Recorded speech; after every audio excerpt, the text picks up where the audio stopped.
ઉનાળા વેકેશનમાં ઘણા બધા આપણા મિત્રો ભાઈ દ્વારકા દર્શન કરવા જતા હોય છે। દ્વારકામાં દ્વારકાધીશના દર્શન કર્યા બાદ સૌથી ફેમસ જગ્યા હોય તો એ છે ભાઈ શિવરાજપુર બીચ, કારણ કે આ ગુજરાતનો સૌથી ચોખ્ખામાં ચોખ્ખો બીચ છે। આ ઉપરાંત મિત્રો વાત કરું તો અહીંયા ઘણી બધી એક્ટિવિટી થતી હોય છે, તો કઈ કઈ એક્ટિવિટી અહીંયા થતી હોય છે, કેટલો ભાવ હોય છે, તમામ માહિતી આજના વિડીયોમાં આપણે જાણીશું। આ ઉપરાંત મિત્રો એન્ટ્રી ટિકિટનો ચાર્જ કેટલો છે, 2025માં કેવો માહોલ છે અને આ શિવરાજપુર બીચ ઉપર જવાનો બેસ્ટ ટાઈમિંગ કયો, ઘણા બધા સવાલ મિત્રો તમને થતા હશે, તો તમે ચિંતા ના કરતા વિડીયોને પૂરો જોજો, કારણ કે આ વિડીયોની અંદર શિવરાજપુર બીચ રિગાર્ડિંગ તમામ માહિતી આપેલી છે। તો મિત્રો તમારે પણ હવે શિવરાજપુર જવાનું વિચારી રહ્યા હોય તો વિડીયોને પૂરો જોજો, તમારા તમામ ડાઉટ્સ છે એ વિડીયોની અંદર ક્લિયર થઈ જાય। તો ફાઇનલી મિત્રો અમે શિવરાજપુર બીચના પાર્કિંગમાં પહોંચી ગયા છે। જોઈ શકો છો તમે સરસ મજાની આપણી ગાડી પાર્ક થઈ ગઈ છે। હું ને સુરેશભાઈ આજે ભાઈ શિવરાજપુરના સરસ રીતે એક્સપ્લોર કરવાના છીએ, કઈ કઈ રાઇડો થાય છે અને અંદર શું જોવાલાયક છે, તમામ માહિતી તમને આજના વિડીયોમાં જાણવા મળવાની છે, તો વિડીયોને છેક સુધી જોજો। હવે પાર્કિંગથી મિત્રો આપણે વિડીયો ચાલુ કરીએ તો આપણે ગાડીની એન્ટ્રી અહીંયા પાછળ બેક સાઈડમાં જોવા મળે છે, ત્યાંથી એન્ટ્રી લીધી આપણે। 50 રૂપિયાની ટિકિટ છે, ફીસ છે, જે પાર્કિંગનો ટિકિટનો રહેવાનો છે। ટિકિટ બિકિટ લઈ લો, ત્યારબાદ તમને આ પ્રમાણે અહીંયા અંદર આવી જવા મળશે અને આ રીતે કાર પાર્ક કરશો, ત્યારબાદ એન્ટ્રીની ટિકિટ કેટલી છે એ તમને વિડીયોમાં આગળ જણાવીશ। તો મિત્રો અહીંયાથી ચાલતા ચાલતા અહીંયા આગળ આવ્યા તો જોઈ શકો છો આ છે ટિકિટ કાઉન્ટર, તો અહીંયાથી તમારે ટિકિટ લેવાની રહેશે। હવે રેટની તમને મિત્રો વાત કરી દઉં, જો આ પ્રમાણે એનું અહીંયા 12 વર્ષથી વધુ ઉંમરના વ્યક્તિઓ માટે અહીંયા એન્ટ્રી ટિકિટ એપ્લિકેબલ છે 30 રૂપિયા। તો સુરેશભાઈ આપણે ટિકિટ લઈ લીધી ને? ઓકે, તો જો ભાઈ આ 30 રૂપિયાની આપણે ટિકિટ લઈ લીધી છે। હવે આ રસ્તે આપણે અંદર જઈશું। મિત્રો અહીંયાથી એન્ટર થયા ત્યાં તમને ભાઈ સરસ મજાનું અહીંયા બોર્ડ જોવા મળી જશે, welcome to Shivrajpur beach, the blue flag beach, keep the beach clean, એટલે ભાઈ ચોખ્ખો જરૂરથી તમે રાખજો। બાકી એન્ટર થતાની સાથે તમારે જો ભાઈ તમારે કપડાં તમે લઈને આવ્યા હોય, ચેન્જ તમારે કરવા હોય તો અહીંયાથી જો અહીંયાથી એન્ટ્રી લીધી હતી અને એની એક્ઝેક્ટ બાજુમાં થોડા તમે આગળ આવશો તો અહીંયા ભાઈ ચેન્જિંગ રૂમનો તમને ઓપ્શન આવી જશે। તમારે જો changing room and shower this way, તો આ બાજુ તમારે જવું પડશે। બાકી વોશરૂમ ટોયલેટને જવું હોય તો અહીંયાથી સીધા જઈ શકો છો, અને વે ટુ બીચ, બીચ ઉપર જવું હોય ને તો એનો રસ્તો અહીંયા એન્ટર થતાની સાથે એક્ઝેક્ટ બાજુમાં અહીંયા જોવા મળે છે। જોઈ શકો છો આ જે બીચ ઉપર જવાનો રસ્તો છે, ઘણા બધા ફેમિલી છે એ જમી રહ્યા છે સરસ મજાનું ભાઈ, કારણ કે અત્યારે બપોરનો સમય છે, ફૂલ ગરમી છે, એટલે જો તમારી સાથે કંઈ નાસ્તો પાણી કંઈ લાવ્યા હોય તો આ રીતે નિરાતે બેસીને તમે ભાઈ પિકનિક કરી શકો છો। 1 ડે પિકનિક થઈ જશે તમારો, ક્યાં સમય જતો રહેશે તમને ખબર નહીં પડે। જો દૂર દૂર સુધી અહીંયા એક બાજુ બીચ છે અને એક બાજુ ભાઈ સરસ મજાનો આ પ્રમાણે આખો આવો છાંયડો છે। તો જસ્ટ આ રસ્તે આપણે આગળ આવ્યા હતા અને બેક સાઈડ ઉપર પાછળ બીચ આવી ગયો છે। બીચની પહેલાં તમારે જો પાણી પીવું હોય તો એના માટેની ભાઈ સરસ મજાનું અહીંયા એક કેન્દ્ર ઊભું કરેલું છે, પ્યોરિફાઈડ ડ્રિંકિંગ વોટર, બોટલ ભરવાની મનાઈ છે, બાકી પાણી પીવું હોય તો તમે અહીંયાથી મિત્રો પી શકો છો। હવે આગળ જે બી એક્ટિવિટી છે એનો તમામ જે રેટ છે એ પણ તમને વિડીયોમાં જાણવા મળશે। બાકી કેવો નજારો છે, ટેમ્પરેચર, વેધર કેવું છે, બેસ્ટ ટાઈમિંગ કયો રહેશે ને એ તમામ તમને આજના વિડીયોમાં જાણવા મળવાનું છે, તો વિડીયોને એના માટે છેક સુધી જોજો। તો ફાઇનલી મિત્રો આપણે પહોંચી ગયા છે બીચ ઉપર, જોઈ શકો છો તમે આ છે ગુજરાતનો સૌથી ચોખ્ખામાં ચોખ્ખો બીચ। દૂર દૂર સુધી જ્યાં પણ તમે નજર મારશો ને જો તમને કોઈ પણ જગ્યા પર કચરો બચરો જોવા નહીં મળે, કારણ કે આ એકમાત્ર એવો બીચ છે કે જ્યાં ભાઈ સફાઈ દર કલાકે થતી રહે છે। જ્યાં મિત્રો, અને તમારા સાથે એક વિનંતી કરવા માંગુ છું કે તમે કોઈ પણ નાસ્તો જે પાણીની બોટલ પીઓ તો થોડા અંતર પર તમને ડસ્ટબિન એવું જોવા મળે છે, ત્યાં તમે નાખજો, બીચને ભાઈ ક્લીન રાખજો। તો જોઈ શકો છો કે ઘણા બધા આપણે જે ફેમિલી છે, ફ્રેન્ડ છે, એ બધા આવ્યા છે, એન્જોય કરી રહ્યા છે। અહીંયા તમને ટાઈમિંગની મિત્રો વાત કરી દઉં ને, અત્યારે હું આવ્યો છું મિત્રો 1:30 વાગ્યા જેટલો સમય થયો છે। બાકી જો તમે સાંજના સમયે આવશો, સરસ મજાનો ભાઈ સનસેટ થતો હશે, ઠંડા પવનો વાતા હશે તો તમને ખૂબ જ મજા આવી જશે। અત્યારે ઘણા બધા આપણા ગુજરાતી મિત્રો જે છે એ દ્વારકા પ્લાનિંગ કરતા હોય છે વેકેશનમાં ભાઈ ફરવા આવું, તો આ એકમાત્ર એવો જોરદાર બીચ છે કે જ્યાં તમને ભાઈ ફૂલ પૈસા વસૂલ ખૂબ મજા આવી જવાની છે। અને ખાસ કરીને બાળકોને તમારા સાથે કોઈ પણ તમે રમકડા છે બધું લાવ્યા હોય, આ તે હોય, સરસ મજાનું એન્જોય કરી શકો છો, નાહવાની તમે મજા માણી શકો છો। એટલું બધું પાણી છે ને, હવે એકદમ ચોખ્ખું હોય છે, હું તમને નજીક જઈને મિત્રો બતાવું। સરસ મજાનું ભાઈ પાણી છે, જોઈ શકો છો એકદમ ક્રિસ્ટલ ક્લિયર પાણી છે, તો ભાઈ તમે ખૂબ જ મજા આવી જવાની છે। એકદમ ચોખ્ખો બીચ છે, કોઈ પણ જાતનો ભાઈ કંઈ અહીંયા કચરો જોવા મળતો નથી। હવે મેઇન એક્ટિવિટીની મિત્રો વાત કરી દઈએ ને તો અહીંયાથી 1 કિલોમીટર જેટલું તમારે ચાલતા જવું પડશે। અહીંયાથી જસ્ટ આપણે એન્ટ્રી લીધી, એન્ટ્રીથી લગભગ 800 થી 1000 મીટર એટલે 1 કિલોમીટર જેવું એપ્રોક્સિમેટલી તમે ચાલતા જશો ને તો ત્યાં તમને ભાઈ બનાના રાઇડ્સથી માંડીને જે બધી એક્ટિવિટી થાય છે ને એ બધી એક્ટિવિટીના પ્રાઇસ કેટલા રહે છે, કઈ એક્ટિવિટી થાય છે અત્યારે 2025માં, ખાસ કરીને વેકેશનમાં શું રેટ છે, બધું તમને આગળ વિડીયોમાં જોવા મળશે। તો હવે ભાઈ અમે જતા રહીએ સીધા રસ્તાથી આગળ અને વિડીયોમાં તમને આગળ એક્ટિવિટીનો રેટ બતાવું।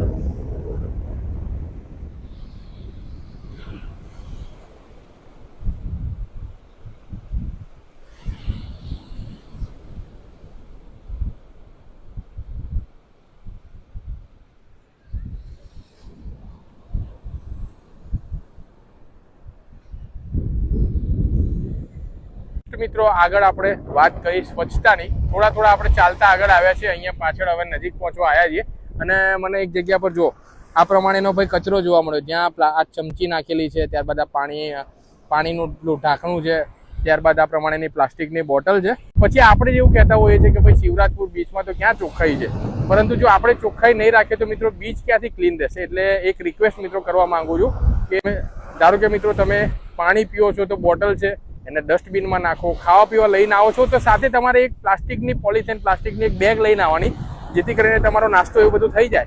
ત્યારબાદ તમે પોલિથીનમાં તમે કચરો નાખી દેજો અને એ પોલિથીનને તમે ડસ્ટબિનમાં નાખી દેજો, જેથી કરીને મિત્રો આપણો જે આ બીચ છે એ પણ ચોખ્ખો રહે. બસ આટલું તમારે કરવાનું છે. ફાઇનલી મિત્રો હવે ચાલતા આપણે ડેસ્ટિનેશન પર પહોંચી ગયા છે કે જ્યાં તમે જોઈ શકો છો, ઝૂમ કરીને બતાવવાનો પ્રયત્ન કરું કે આ બનાના રાઈડથી માંડીને જે અલગ જે રાઈડ થાય છે ને એ હવે ફાઇનલી નજીકમાં જ આપણે પહોંચી ગયા છે. એની પહેલા મિત્રો આ એક સરસ લોકેશન મને જોવા મળ્યું કે જો તમે એકદમ શાંતિ અને નેચર માણવાના શોખીન હોય મિત્રો તો આ જગ્યા તમારા માટે છે. કારણ કે એક બાજુ તમે જોઈ શકો છો કે સરસ મજાનો આપણો શિવરાજપુર બીચ, એકદમ ચોખ્ખો બીચ, ચોખ્ખો દરિયો અને આ પ્રમાણેનું ભાઈ સરસ મજાનું બેસવાની જગ્યા. નિરાંતે તમારે ભાઈ કોઈ એક્ટિવિટીને એવું કંઈ ના કરવું હોય, શાંતિથી તમારે બેસવું હોય તો સરસ મજાના બાકડાની અહીંયા સુવિધા કરેલી આપણને જોવા મળે છે. અને એક આ ટાવર જેવું બનેલું છે કે જ્યાં તમે ઉપર જઈને આખો શિવરાજપુર બીચને નિહાળી શકો છો સર. અને ફોટોગ્રાફીના જો તમે શોખીન હોય ને તો આ બીચમાં તો તમને અલગ ઘણા બધા લોકેશન જોવા મળવાના છે કે તમને ત્યાં આગળ ફોટો ક્લિક કરાવીને ભાઈ ફૂલ મજા કરી શકો છો. ફાઇનલી ભાઈ અમે બેસી ગયા છીએ ટીવી રાઈડમાં, ભાઈ ચલાવે છે, અમે બેઠા છીએ.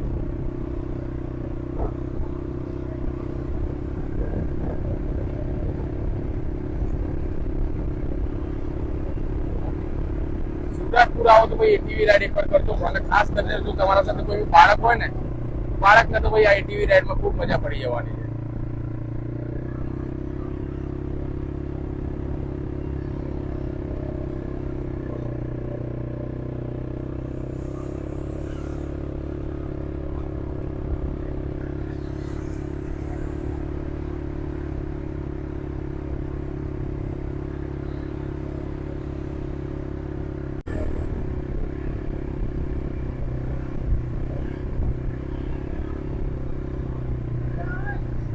તો ફાઇનલી આપણે ભાઈ ડેસ્ટિનેશન પર પહોંચી ગયા છે.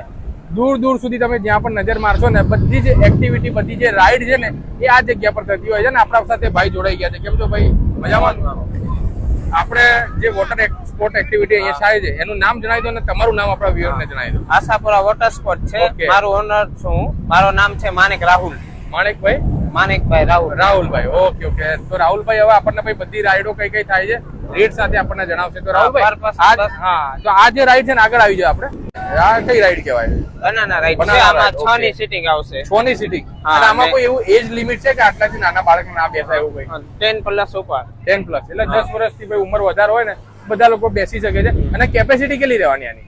આમાં 6 ની સીટિંગ આવશે, 1 કિલોમીટર રાઉન્ડ આવશે ને અહીંયા આવીને ડ્રીપ મરાવે. આટલું પાણી હોય ત્યાં ડ્રીપ મરાવી દે. ડ્રીપ મરાવે એટલે આખી ઊંધી કરતા. હા, બરોબર. 1 કિલોમીટર સુધી લઈ જાય. હા, 1 કિલોમીટર સુધી લઈ જશે. અને રેટ ની વાત કરીએ ને પર પર્સન 200 અને ફિક્સ જ ભાવ હોય, ગમે ત્યારે આવો કે યુનિટી સિસ્ટમ છે. ઓકે, તો ભાઈ 200 રૂપિયાનો રેટ રહેવાનો છે. બીજી રાઈડ બતાવી દઈએ, આગળ આવી જાઓ.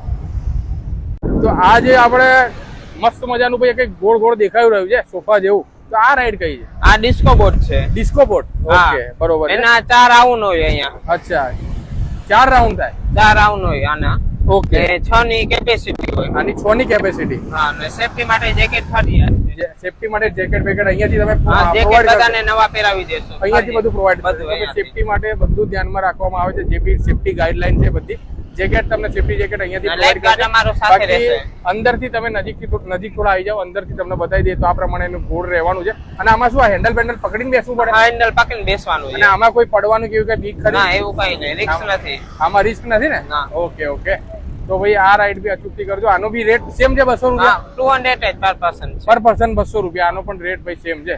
પછી આ ડ્રેગન જેવું કંઈક દેખાઈ રહ્યું છે મોટું, આ રાઈડ નું નામ શું રાખ્યું છે? ડ્રેગન. આનું નામ ડ્રેગન રાઈડ છે? અરે વાહ ભાઈ વાહ. તો સરસ મજાનો ભાઈ ડ્રેગન છે. આમાં 1 કિલોમીટર રાઉન્ડ આવે, 10 ની સીટિંગ આવે. ઓકે. ને 5 મિનિટ ફોટા પાડવા માટે હોલ્ડ કરે. 5 મિનિટ ફોટા મારવા માટે? ઓકે. તો ભાઈ ફેમિલી ડ્રેગન છે. બરોબર છે. તો ભાઈ આપણા ગુજરાતી ભાઈઓ તો ભાઈ ફોટોગ્રાફીના શોખીન હોય છે અને શિવરાજપુર બીચ એટલે ભાઈ ચોખ્ખામાં ચોખ્ખો બીચ. અને જ્યારે પણ તમે આવો અને ખાસ કરીને આપણે ભાઈ વેકેશનમાં ઘણા બધા લોકો દૂર દૂરથી શિવરાજપુર બીચને ભાઈ એક્સપ્લોર કરવા આવતા હોય છે, તો ભાઈ આ રાઈડ અચૂકથી કરજો, કારણ કે આમાં ભાઈએ કીધું ને આગળ 1 કિલોમીટર સુધી તમને દૂર લઈ જશે અને ત્યાં ગાડી ઊભું રહેશે, હોલ્ડ કરશે અને તમને ફોટો બધું થઈ જશે ને એમાં બધું ફોટો 5 મિનિટ ઊભું રહેશે એટલે ભાઈ સરસ મજાના ફોટો પણ તમે ક્લિક કરાવી શકો છો. આનો પણ ભાવ સેમ રહેવાનો? ભાવ 200 રૂપિયા છે. આનો પણ 200 રૂપિયા. હા ભાઈ આનો પણ સેમ છે 200 રૂપિયા. તો હવે 3 રાઈડ તો આપણે રાહુલભાઈ બતાવી દીધી, તો હવે ચોથી રાઈડ કઈ છે? આ બમ્પર રાઈડ છે, Bumper ride. આમાં 3 ની સીટિંગ આવશે. એટલે જે પેલા સોફા રાઈડ કે છે યાદ ને, હા સોફા કે બમ્પર રાઈડ ને સોફા રાઈડ અલગ? બે એક જ છે. એક જ છે. તો જો ભાઈ આ રહી સોફા રાઈડ. આમાં કેટલા જણા બેસીને જશે? 3 ની સીટિંગ આવશે. આમાં 3 ની સીટિંગ આવશે અને અને આમાં 4 રાઉન્ડ હશે. 4 રાઉન્ડ થશે? હા આટલામાં 4 રાઉન્ડ મરાવશે. ઓકે. અને કેટલા કિલોમીટર લઈ જશે? અડધો કિલોમીટર ના હોય, આમાં રાઉન્ડ હોય 4. આમાં 4 રાઉન્ડ એટલે હા, બોટ turn આગળ lane બોટ એટલે બાંધેલી હોય? sliding કરે, બોટની પાછળ બાંધેલું ઓકે. એટલે બોટની પાછળ ભાઈ બાંધી દે અને સરસ મજાના જે રાઉન્ડ હોય ને એ 4 રાઉન્ડ તમને મરાવશે. અને પ્રાઇસ બધાનો સેમ છે, ચાહે તમે ભાઈ બનાના રાઈડ કરવી હોય, સોફા વાળી રાઈડ કરવી હોય, તમારે ડ્રેગન વાળી રાઈડ કરવી, કોઈ પણ રાઈડ કરવી હોય ને તો પ્રાઇસ રહેવાનો છે 200 રૂપિયા. હવે આપણા કોઈ વ્યુઅર દર્શક મિત્રો આવતા હોય તો તમારો ભાઈ એકવાર નંબર છે અચૂકથી કરી દેજો, અને આ તમારું કઈ જગ્યા પર શિવરાજપુર બીચની અંદર આવીએ તો ક્યાં આપણે તમારું મળવાનું છે આપણા વ્યુઅર ને ભાઈ જણાવી. હા પેલો કાઉન્ટર આપણો જ છે અહીંયા, ડાયરેક્ટ અહીંયાથી આવો. બરોબર છે. તો શિવરાજપુર બીચમાં જેવા તમે એન્ટર થાવ ને લગભગ 800-900 મીટર 1 કિલોમીટર જેટલા ચાલતા આગળ આવી જશો ને તો પહેલું કાઉન્ટર આવી જશે આ રાહુલભાઈનું, જ્યાં ભાઈ આશાપુરા વોટર સ્પોર્ટ, અને નીચે તમને નંબર દેખાતો હશે. તો તમે ભાઈ શિવરાજપુર બીચમાં આવો તો બધી રાઈડના જો તમને સ્ક્રીન ઉપર દેખાતું હશે, સ્પીડ બોટ છે, ત્યારબાદ આઈસલેન્ડ ટૂર છે, ડ્રેગન રાઈડ, બધું કરાવવું અને બધાનો રેટ અહીંયા મેન્શન કરેલો છે. હવે કોઈને પછી સ્કુબા ડાઇવિંગ કરવું હોય, પેરાગ્લાઇડિંગ કરવું હોય તો એ આપણા પેરાસીલિંગ ને આપણા ત્યાં થાય છે? હા બધું થઈ જશે. સ્કુબા ડાઇવિંગ નું કેટલું ચાર્જીસ રહેવાનો છે? સ્કુબા ના 2000 છે પર પર્સન, ને નીચે 25 ફૂટ જેવું ડીપ માં લઈ જશે તમને. 25 ફૂટ જેટલું ડીપ માં લઈ જશે. 5 વિડીયો બનાવી દેશે અંદર વોટર તમારે. એટલે 2000 માં બધા વિડીયો બધું આવી ગયું? બધું બોટિંગ ચાર્જ, કોસ્ટ્યુમ ચાર્જ બધું અમારા ઉપર આવી જાય. બધું ટોટલી ભાઈ બધું આવી ગયું. તો ભાઈ જો તમે સ્કુબા ડાઇવિંગ ના શોખીન હોય ને તો એકવાર અચૂકથી કરજો રાહુલભાઈ જોડે. રાહુલભાઈ નો નંબર છે નીચે આપેલો છે, કોન્ટેક્ટ કરીને ભાઈ અચૂકથી રાઈડ કરી લેજો. તો તમારે એક્ટિવિટીની સાથે સાથે જો તમારે આ પ્રમાણેની એટીવી રાઈડ ને બધું કરવું હોય ને, નાના બાળકોને ખાસ કરીને મજા આવતી હોય છે તો કરી શકો છો. બાકી જો તમારે કેમલ રાઈડ એટલે કે ઊંટની સવારી તમારે કરવી હોય તો 100 રૂપિયા પર પર્સન, એટલે કે 100 રૂપિયા છે એક જણાના. તો ભાઈ કેમલ રાઈડની મજા એ પણ આ પ્રમાણેના બીચ ઉપર કરવાની ખૂબ મજા આવે. ઘણા લોકો શોખીન હોય છે ભાઈ કેમલ રાઈડના, એ પણ તમે અહીંયા કરી શકો છો. બધી સરસ મજાની રાઈડ થાય છે. એની એક્ઝેક્ટ સામેની બાજુ માની લો કે તમારે બીચ ફરતા ફરતા કંઈ થાક લાગ્યો, કંઈ તમારે નાસ્તા પાણી કરવું હોય તો બધી જ ફેસિલિટી તમને અહીંયા મળી જવાની છે. જોઈ શકો છો અહીંયાથી લઈને બધા સળંગ તમને સ્ટોલ જોવા મળશે કે જ્યાં તમે મેગી છે, ત્યારબાદ મકાઈ છે, ચા છે, કોફી છે, ઠંડુ પાણી છે, બધું તમને અહીંયાથી મળી જશે. એટલે તમારે કોઈ પણ ચિંતા કરવાની જરૂર નથી. અને મિત્રો કોઈ પણ તમે નાસ્તો કરો છો ને ત્યારબાદ જે પણ કચરો વધે છે, બાઉલ છે, ત્યારબાદ પ્લાસ્ટિક મટીરિયલ, પાણીની બોટલ, એ બધું અચૂકથી મિત્રો ડસ્ટબિનમાં નાખજો. જો થોડા અંતર પર ડસ્ટબિન આપેલી, એટલું ખાસ તમે ધ્યાન રાખજો જેથી કરીને મિત્રો આપણો આ જે બીચ છે એ ચોખ્ખો રહે. બાકી જો અત્યારે અંદાજિત જો કેટલા વાગી ગયા છે, 2:45 વાગ્યા જેટલો સમય થયો છે. અને હવે એપ્રિલ 2025માં તમે જોઈ શકો છો આજે રજાનો દિવસ છે, રવિવાર, અને ઘણા બધા લોકો ગુજરાતભરમાંથી અહીંયા આવતા હોય છે, કારણ કે અહીંયા એક્ટિવિટી માટે, રાઈડ માટે ભાઈ સ્પેશિયલ જગ્યા કહેવાતી હોય છે કે જ્યાં તમને ચોખ્ખો બીચ ઉપર મળી જવાનો છે, અને સાથે સાથે બધી જ પ્રકારની એક્ટિવિટી છે ને એની પણ તમે અહીંયા મજા કરી શકો છો. તો આઈ હોપ કે મિત્રો આજનો વિડીયો તમને ખૂબ જ પસંદ આવ્યો હશે અને તમારા માટે ઘણો ઇન્ફોર્મેટિવ પણ રહ્યો હશે. અત્યારે મિત્રો હું બપોરના સમયે આવ્યો છું એટલે થોડી ગરમીનો હવે અહેસાસ થવા લાગ્યો છે. જો તમે વેકેશન પડી જશે એટલે કે એપ્રિલ એન્ડિંગમાં અને મે મહિનામાં આવશો તો પુષ્કળ મિત્રો ગરમી પડશે.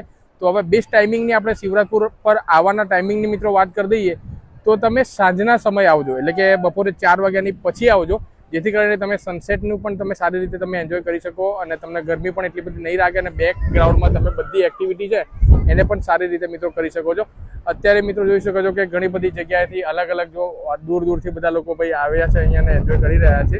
One of the best place in Dwarka to explore. તો મારી સાથે આપણે છે સુરેશભાઈ. તો સુરેશભાઈ, આ શિવરાજપુર બીચ વિશે શું કહેશો? તમને મજા આવી કે ના આવી? જો વેકેશન પડે તો અહીંયા આવવાની બહુ જ મજા આવશે, પણ મિત્રો જો બપોર પછી તમે આવજો તો તમે ફૂલ મજા માણી શકશો. ઓકે. બસ એટલું ખાસ તમે ધ્યાન રાખજો, કારણ કે બપોરના સમયમાં આવશો તો લૂ લાગવાની શક્યતા રહેલી છે. એટલે કે ખાસ કરીને સાંજના સમયે આવશો તો ફોટોગ્રાફીથી માંડીને બધી વસ્તુની તમને મજા પડી જવાની છે. વિડીયોને અચૂકથી શેર કરી દેજો. નવા વિડીયોમાં નવી માહિતી અને નવા લોકેશન સાથે મળીએ છીએ. ત્યાં સુધી વિડીયો જોવા માટે આપ સૌ લોકોનો ખૂબ ખૂબ આભાર. જય ગરવી ગુજરાત. જય હિન્દ.